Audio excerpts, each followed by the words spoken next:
12-year-old James Siebels has battled autism since birth. The preteen says he knows he's not like other members of his family. I wanted to be the same like my sisters, but I just can't think right.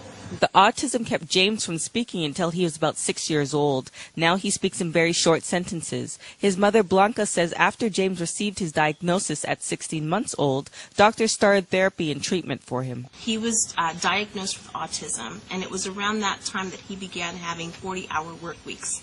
So by the time he was 2, we were doing Mommy and Me, we were doing speech therapy, we were doing occupational therapy. Both Blanca and James refuse to let autism get in the way of his dreams. He hopes to go to college, play professional basketball, and even get married someday. I think that our kids have a desire to grow, and he has a picture of himself in the future.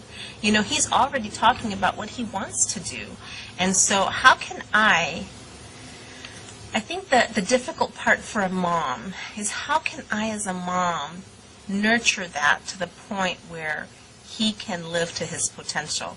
A recent CDC study shows that 1 in 88 children have autism, but many questions still remain unanswered, like what is making autism numbers climb so quickly? What causes autism? Do all the kids really have autism, or are they being added to the spectrum because there's nowhere else to put them? Pasadena Health Department Director Dr. Eric Walsh says it all depends on perspective. If you change how you define the disease, and how you diagnose the disease, you can either increase the number of people with disease or decrease the number of people with disease. And there are some, doctors who say, well, this is more a bit about how we're defining it than it is the actual occurrence of it. I think maybe we're somewhere in the middle.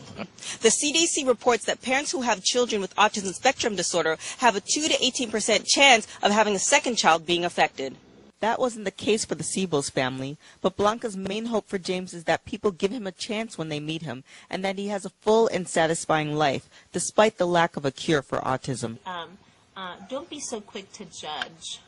To me, the question is not so much are they going to find a cure or when are they going to find a cure. I think that we live with that hope, but in the meantime, we should not stop there. And James reminds everybody that life is not about him being autistic, but how he works with it. I just have a tiny autism. Like, you know what mild is? Mm-hmm. It's like I have mild. So it's no big deal. No big deal. In Pasadena, TK Trinidad, CCN.